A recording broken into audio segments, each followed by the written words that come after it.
do upload these, please do not forget the appropriate hashtags. Let's say hashtag London, hashtag Tower Bridge, not London Bridge, hashtag Vicky is the best tour guide ever. Actually, mixed reviews so far, but my mum really likes it when I say that, so I'm going to keep saying it. Just quickly, before we go back through the bridge, if you look up there between those two towers, that's not decorative. That used to be a pedestrian walkway. Now it's a museum with a glass bottom, so you can go up there, look down, see the bridge below. It's really, really cool. It's slightly terrifying, but it's brilliant. It's called the Tower Bridge Exhibit. If you look up when we're going back underneath, I guarantee you'll see lots of feet and faces looking back down at you. Not a great place to wear a skirt, but a very underrated museum. It's very reasonably priced as well, Tower Bridge Exhibit. Well, that will bring us very neatly onto the Tower of London on our right. Some parts date back to William the Conqueror, so it's nearly 1,000 years old now. It's been everything, the Tower of London. In no particular order, that building has been an artillery, an armoury, a mint, a zoo, an observatory, a palace. It is definitely most famous, though, as a place of imprisonment, torture, and execution. Look along the wall to our right. You see that white writing that reads "Entry to the Traitor's Gate"? You see there's a bricked-off entrance below it. That is where we delivered our traitors. That was known as London's very first one-way street. When you went through there, you were not coming back out again. 3 queens of England lost their lives going through the Traitor's Gate. Please do not worry though, now the tower is home to the Crown Jewels. They're guarded by the British Army, the Yeomen of the Guard, we call them the Beefeaters. Good tip for you all, if you visit the Tower of London, which everyone should do at least once in their lifetime by the way, I went very recently with my sister-in-law, she was over from the States, we found out when we went, every hour, on the hour in the tower, the Beefeaters will give you a free tour of the building. And it's genuinely one of the best tours I've ever taken in my life. Those guys know everything. They really put me to shame. The only thing I would ask, if you do take a free tour with them, as a fellow tour guide, please tip them, because they don't get paid to do those tours. They just do that because they live there, and they love it. Well, I hope they love it. At least it would be a bit sad if they didn't. Yeah, they were lovely. The tallest building in Western Europe is on our left-hand side here. That's the Shard. I won't talk about it too much, I'm sure you noticed it. It's 1,016 feet, that is as tall as aviation law will allow it to be. You have to go to Moscow to find anything taller. And it's mainly offices, which is a bit sad. They do have shops and a hotel and a bar and a paid viewing platform. And there are even 10 apartments at the top. Apartments that can be yours for the very reasonable price of £50 million. You don't even get a garden. They won't let you open a window up there. It's complete madness. No, please do me a favour. Do not pay to go in the Shard. Go up the building on our right-hand side instead. This skyscraper that's wider at the top, we call that the walkie-talkie for obvious reasons. I'll tell you why I like it so much. Look at the very top of the walkie-talkie. You should see a line of people looking back down at you. They are up there because there is a sky garden up there, which is completely free to visit. You just have to book in advance. It's a gorgeous garden. They've got a great bar up there, actually, and the views are spectacular. I would say better than the views from the Shard, because you can actually see the Shard from it, and it's free. Oh, and another good tip for you all. They do same-day cancellations in the Sky Garden. So if you are in London for a few days, it is genuinely worth just showing up and seeing if they've got space for you. It's about, I'd say about 50%, maybe a bit less on the weekends, but I've been up there twice now on a same-day cancellation, and it's brilliant, and it's free. I have another blink and you'll miss it moment just before we hit London Bridge. Again, it's on our right, just between these concrete buildings coming up. In the gap, you are searching for a golden orb that's standing on top of a column. Now, this is Christopher Wren's famous monument to the Great Fire of London. He built it so that Londoners would have a good place to watch their city regrow after the Great Fire in 1666, which wiped out about 80% of the city. People still go up there to enjoy the views. You'll see there's a little black balcony at the top. I have always wanted to climb the monument, but there are 311 steps and there is no lift, so if you decide to do it, brace yourselves. Apparently, they'll give you a certificate if you make it up and down in one piece. It's only about £5. Anyway, I put it on my bucket list, so it's something I will get out of the way one day, when I'm feeling less lazy. Back through London Bridge now, if you did not believe me the first time round. I'm going to stick to the subject of bridges for a bit, but I can only apologise for this next one coming up.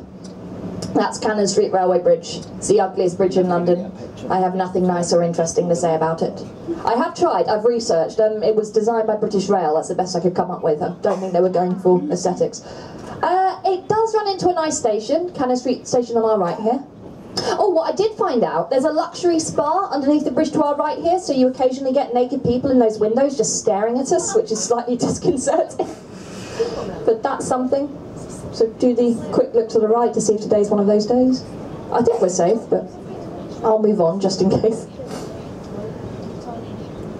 I don't particularly like dwelling on this ugly bridge here when I can talk about the next bridge along. This green and gold bridge coming up, Southwark Bridge, that is my favourite bridge in London. I think it's the prettiest bridge in London. Built in 1921, so pure Art Deco style. Prettiest bridge with the saddest nickname though.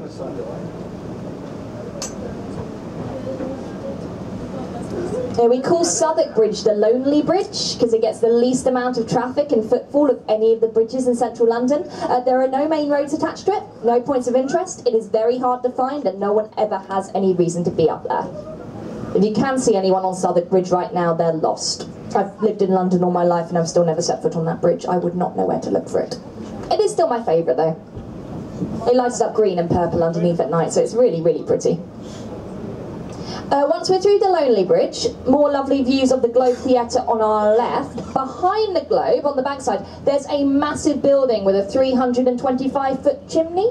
Now that is the Tate Modern Art Gallery. It used to be the Bankside Power Station, but it was producing too much pollution, so we reopened it as a modern art gallery to celebrate the millennium. And we've got a world-class collection in there now from 1900. And I have had this argument with so many people, but personally, that even if you hate modern art, a lot of people do, I would always recommend a visit to the Tate. It's still free to get in there. You don't hear that word enough in London, I don't think. And plus, and this totally shows where my priorities lie, you see there's a little balcony up there with some tables and chairs on it? That is attached to one of the best cocktail bars in London. It's called Terrace. It is absolutely delicious. So you can go in there for free, skip the art and go straight for the booze if you like. That's what I generally do. We are going back through the Wobbly Bridge again now, which has had a stellar acting career, by the way. This bridge was in Harry Potter and the Half-Blood Prince, and Guardians of the Galaxy, and London Has Fallen. Has been slightly typecast though. In all of these movies it's destroyed, so I'm not quite sure what Hollywood is trying to tell us about our bridge.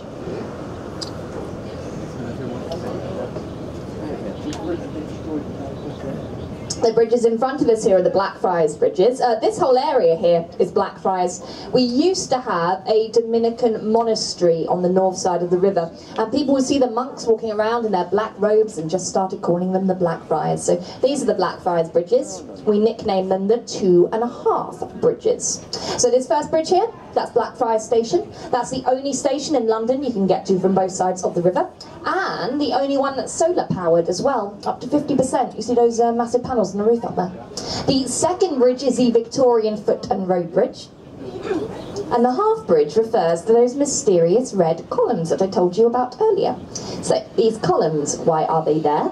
Now I can tell you. It's really easy. These columns wedged between these bridges used to support their own bridge, the St Paul's Bridge. They brought the very first steam trains across the Thames through London and eventually into Dover. But unfortunately, trains got heavier and heavier and heavier, and then they introduced diesel, and pretty soon the bridge just could not support their weight anymore. And that was fine. They got rid of the bridge, and then they tried to move these columns, and very quickly worked out they couldn't. Basically, they were too well made, they were too heavy, they were too deeply embedded in the river. They worked out they would need a ton of dynamite to shift these, and they were paranoid that if they did use dynamite, anything around them, including the bridges either side, would be damaged or destroyed completely. So they had absolutely no idea what to do, and they debated and argued this for years and years and years. And then they finally decided, you know what, let's just paint them red, leave them there and hope that no one's going to notice. So now we are stuck with them. And we talk about them 8 times a day. And they've been grade 2 listed now, so they are not allowed to go anywhere. We're very much stuck with them forever. A quick word about this building on our left, this red brick building with the white stripes and the tower on top. That is the OXO building and the OXO tower. Used to be the meat production warehouse where we made OXO stock cubes and gravy, which are, yeah, still quite popular today actually. It does not say OXO on that tower though. Legally. When that tower was built in the 1930s, advertising on this river was illegal. This was known as a royal highway. which was a nice way of saying the king did not want to see adverts when he was cruising up and down. So Oxo got dragged straight to court over that tower. In court, their extremely clever lawyer argued to an extremely stupid judge that that wasn't Oxo up there. Nope, they just ordered a random selection of shapes to decorate their tower with. Just so happened that what turned up were circles and crosses that happened to light up in the company colours at night. Judge believed it, it got thrown out of court, so that is the best case of free advertising you will find on the Thames today. You might have to squint a little bit to see this, but just have a quick look to our right hand side. On the bank side, you see that big stone archway coming up with the face carved into the top? Look on the right hand side of it. You see that set of silver dragons decorating the road?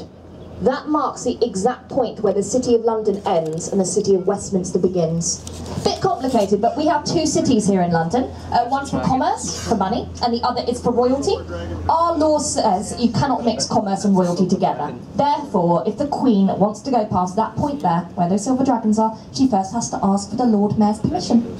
She does ask him as well, every year during a Lord Mayor's show. I'm sure he always says yes, but she does have to ask. So yes, look out for those silver dragons, because I guarantee you will notice them a lot more now. They are everywhere, marking the boundaries of the city. Oh, I like this part of the cruise the best. I get to talk about my two favourite buildings in London now. The first one's on our left, that incredibly ugly concrete building that looks like a car park with the electronic advertising on the front. That's our Royal National Theatre. Prince Charles says it looks like a nuclear power station, and he is correct. But there are three really beautiful theatres on the inside, I promise you, and you can get day tickets in there, £15. I'm talking front row seats, just show up at 9 o'clock in the morning, and a ton of their plays get West End and Broadway transfers. It's really, really worth it, honestly.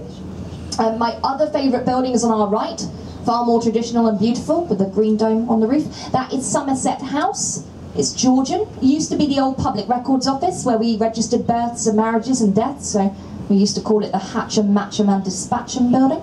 Now home to Michelin-star restaurants, art galleries, exhibitions, ice skating rink in the winter, open-air cinema in the summer. Very underrated building, Somerset House. Well worth a visit. I could rave about it all day. They've always got something going on inside. So we're about to go back through the Ladies' Bridge, and then I'm going to show you the oldest thing you're going to see in London today. If you promise me you won't go into a museum. Coming up along the bankside to our right is a pointy stone obelisk that looks a little bit like a pencil.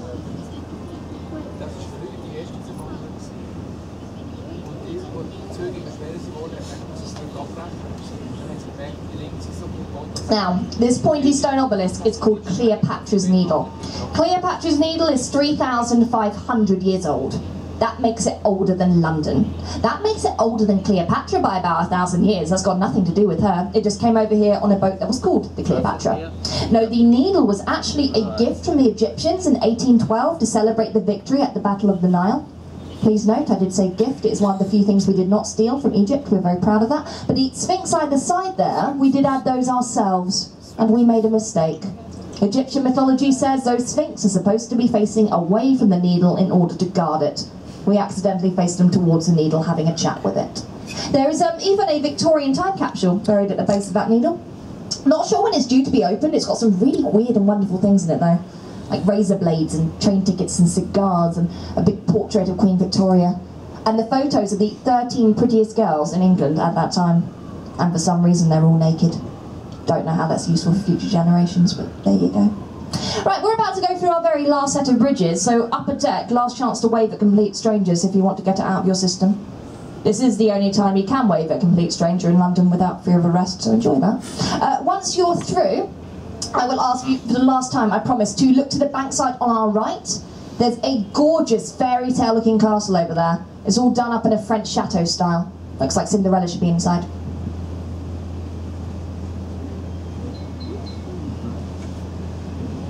This lovely castle-like building is called Whitehall Court, and it has a wonderful history. That is the original home of the Liberal Party. That was the home of the Secret Service in Britain during wartime. That's where Henry VIII married both Anne Boleyn and Jane Seymour when it was Whitehall Palace. And now it's home to a very posh hotel called the Royal Horse Guards. And just for your information, they do the best afternoon tea inside that hotel in all of London. That is just personal experience, but I've tried a lot of teas. I've tried Savoy, Harrods, Fortnum's. That one is the tastiest and the best priced. Very good sandwiches. Behind the London Eye to our left, that very grand building with the green windows at the top and the big green chimney, that is County Hall. Used to be the home of the Greater London Council, the GLC, but Margaret Thatcher, not a fan of the GLC, she abolished it in the 1980s and then sold off the building. I mean, it's good news for us at Merlin Entertainments because all the rooms are privately rented now, so we've managed to crowbar a lot of our attractions in there. Don't know if you've noticed. Shrek's Adventures in there now, and the London Dungeons, and the Sea Life Aquarium. Our completely free 4D experiences inside that building, so do that. No excuses not to do that. That comes with your cruise ticket. It takes like 5 minutes. It's like a fun, free cinema show. Do it. And the London Eye ticket office is in there too, so I hope you're going on the Eye, if you haven't already. I know the weather's blare, but the views are still spectacular, I promise you. And if you don't like amazing panoramic views, calm down, because we do champagne experiences every hour, so have a drink up there instead. We do chocolate tasting, kids. We do wine tasting, adults. We do yoga for some bizarre reason. Someone hired it out to have dinner a few weeks ago for their birthday at 3 courses, 3 rotations, £8,000. You can get married up there if you like.